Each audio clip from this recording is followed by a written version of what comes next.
Le dernier quart d'heure de Smart Bourse, chaque soir, c'est le quart d'heure thématique. Le thème ce soir, c'est celui des obligations convertibles. Nous en parlons avec un spécialiste, gérant et responsable de la gestion convertible chez Lombard Odier IM. À mes côtés en plateau, Arnaud Gernat. Bonsoir Arnaud. Bonsoir Grégoire. Merci beaucoup d'être là. Ravi de vous retrouver pour parler de cette classe d'actifs.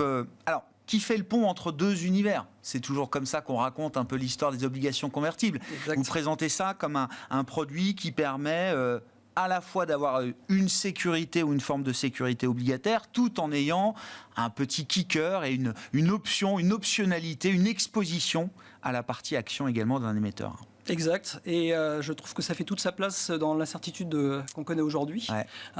J'ai vu vos intervenants qui viennent de sortir. Il y a une nuance d'inquiétude. Il y en a qui sont un peu moins inquiets que d'autres, mais globalement, tout le monde est un peu prudent. Je crois qu'il faut simplement admettre qu'on ne sait pas, des fois. Ouais.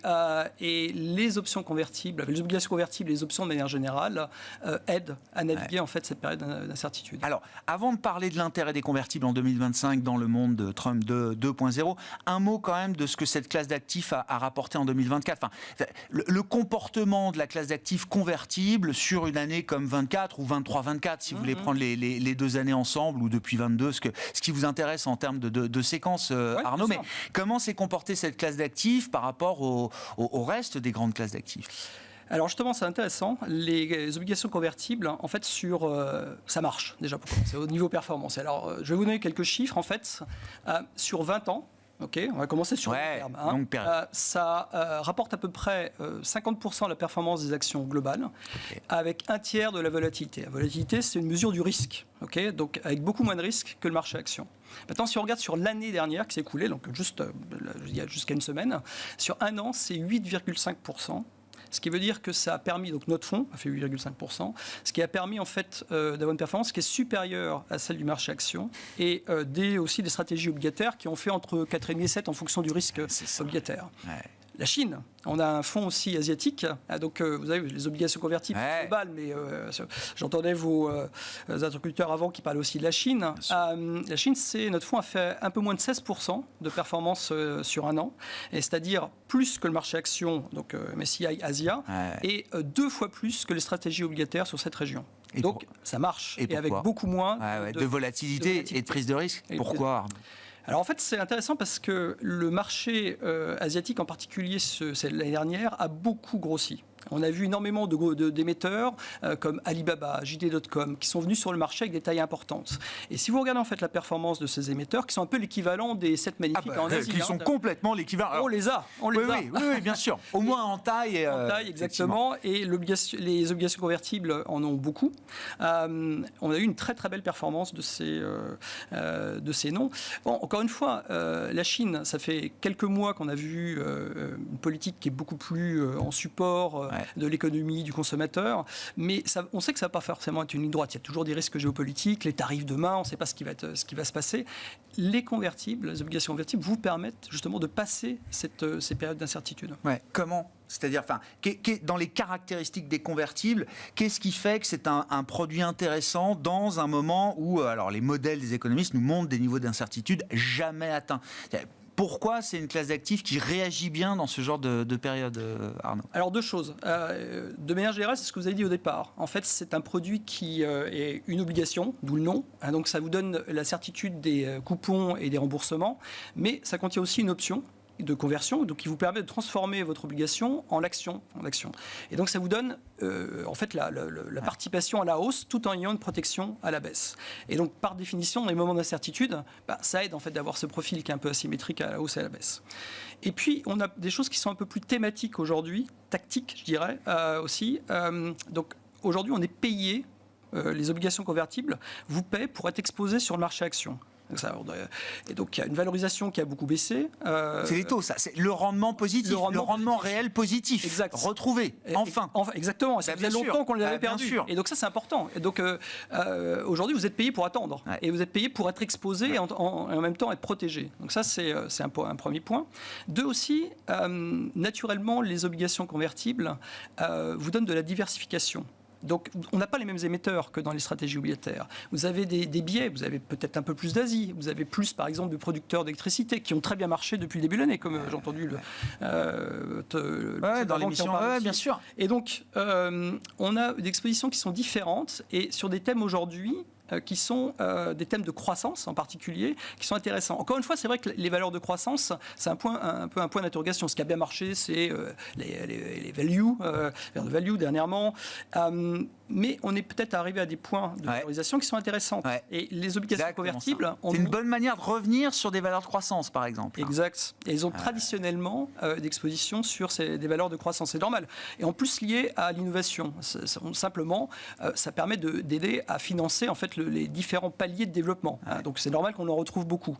Et aujourd'hui, on a eu un marché, je dirais, primaire qui a été particulièrement important ces dernières années. L'année dernière, c'est 120 milliards de nouvelles émissions, pour donner un chiffre. C'est une grosse année? On ne se rend pas bien compte, c'est un marché dont on parle. C'est une bonne année, mais il y a eu 160 milliards par an entre 2020 et 2021. D'accord. Le marché des obligations convertibles, c'est 400 milliards d'euros. D'accord. Pour donner une taille. 120 milliards de primaires, c'est important. En proportion, c'est important, bien sûr. C'est pas négligeable. Et en fait, je dirais ce marché primaire est important parce qu'il permet en fait c'est toujours été une source de performance, je dirais, d'en avoir. Et ça permet de renouveler les expositions sur des nouveaux thèmes. Et on voit effectivement beaucoup d'expositions sur les valeurs de croissance aujourd'hui, en particulier sur l'intelligence artificielle, les crypto-monnaies.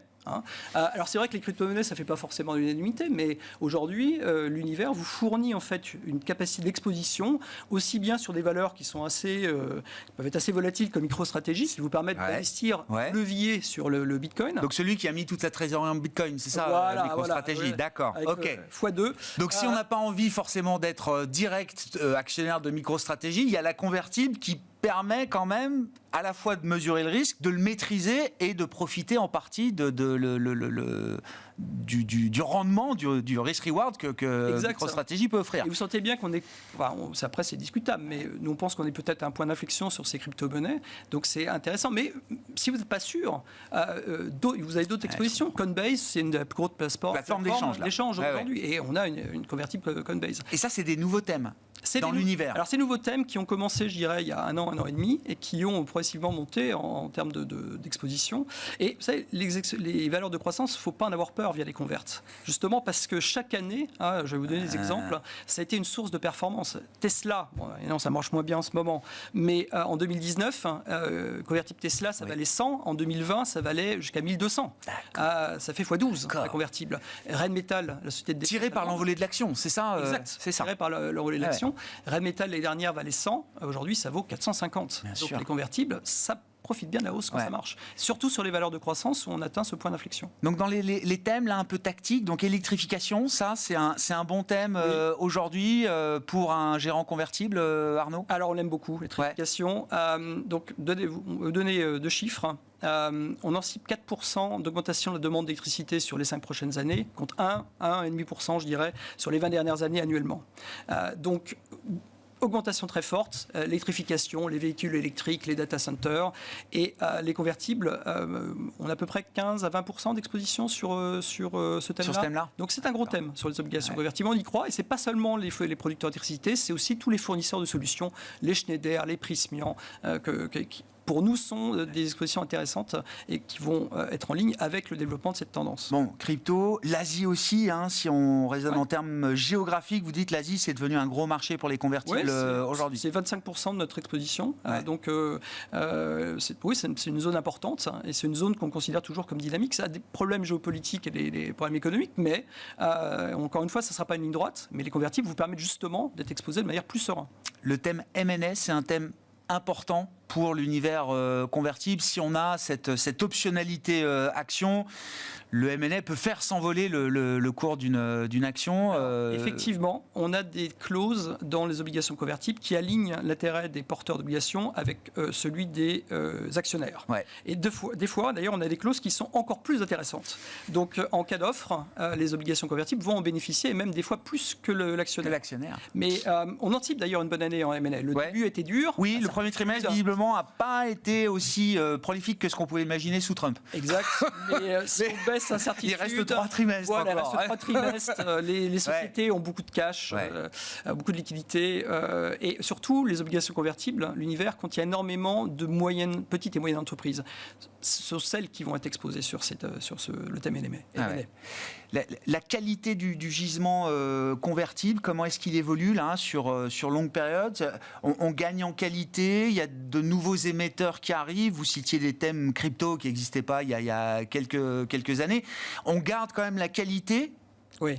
Alors, ou est-ce que ça dégrade un peu la qualité du gisement? Non, au contraire. La qualité s'est largement améliorée. Alors, évidemment, j'ai donné comme exemple crypto-monnaie qui est un peu peut-être l'extrême. Mais globalement, je dirais que l'univers a largement augmenté en qualité depuis 2021. On avait beaucoup de valeurs de croissance non profitables, donc qui ont été très sensibles à la hausse des taux. Aujourd'hui, c'est plus le cas. On a vraiment des émetteurs de qualité, globalement, qui permettent vraiment de profiter de la croissance. Ouais.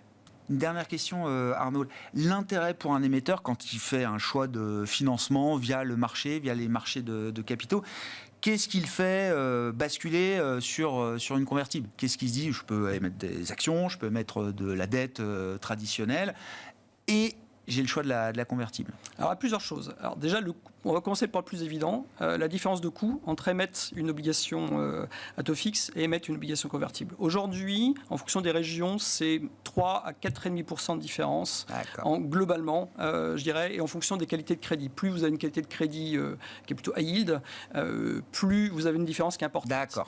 Donc plus vous y gagnez, quoi. Voilà. Ok. Vous avez aussi, je dirais, la capacité de pouvoir et d'être intéressé par la dilution. Les sociétés de croissance plus petites sont peut-être moins focalisées sur la dilution que les grosses sociétés aujourd'hui. Donc c'est pour ça qu'on va avoir plutôt ce type de société. Et rien de mal, on en est très content.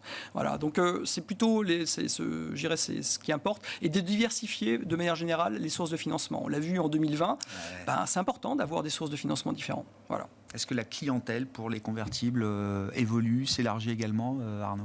Oui, alors ces dernières années, on a vu une évolution assez forte en fait. L'émergence de hedge funds. Donc ce qu'on avait connu dans le début des années 2000 et après qui avait disparu après la crise. Donc ça représente entre 60 et 70% maintenant des investisseurs.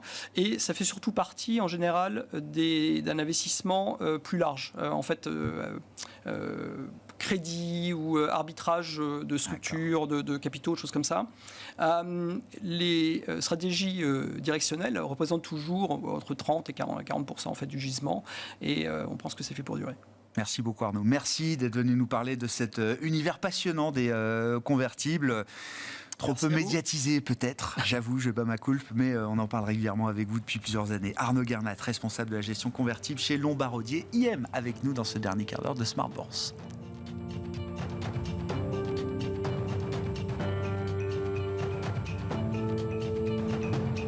Smart Bourse vous a été présenté par Silex, conseil en investissement, produits structurés, gestion d'actifs, technologie.